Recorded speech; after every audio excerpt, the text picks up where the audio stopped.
Paano nga ba paganahin itong ating Android phone gamit itong mouse na USB type? Yan guys. At ito ang ating adapter na Type-C to USB. So pwede kayong gumamit ng Type-C to USB lang. So ito lang available sa atin kaya ito na ating ginamit. Gamit ko ito sa ating monitor. So pwede kayong bumili ng Type-C to USB or microSD to USB. Depende sa inyong Android na outlet dito. So Type-C yung ating kaya itong ating ginamit.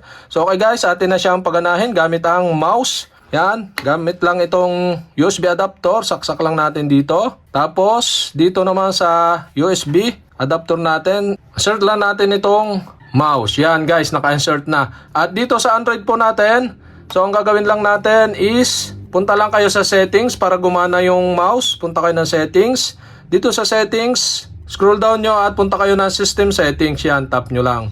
Dito sa system settings, hanapin nyo naman yung OTG connection. So ito siya guys, OTG connection. So turn on nyo lang to by switching on the switch button on the right side. At yan guys, para gumana yung ating mouse.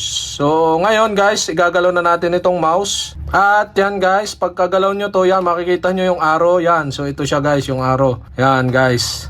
At ngayon, pwede na nating i-back. So try natin, back.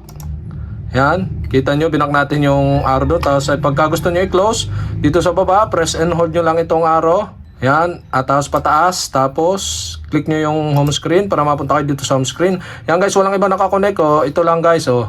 Mouse, adapter, tapos itong ating Android phone. So, okay, yan, kita nyo yung arrow. Yun. So, try natin camera. Click natin camera. Yan, click tayo ng photo.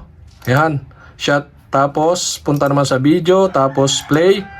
Yan guys, stop natin, play, yan, tapos close na yung video. Yan, pagka gusto nyo i-close yung app, so dito ulit sa baba, yan, press and hold, at yan, makita nyo yung camera at yung settings. So pag gusto nyo yung i-close, ang gawin nyo lang, press and hold nyo lang yung app, slide up, yan, para mag-close na siya at mapunta na ulit kayo dito sa screen. Tapos punta kayo ulit ng settings at dito try naman natin itong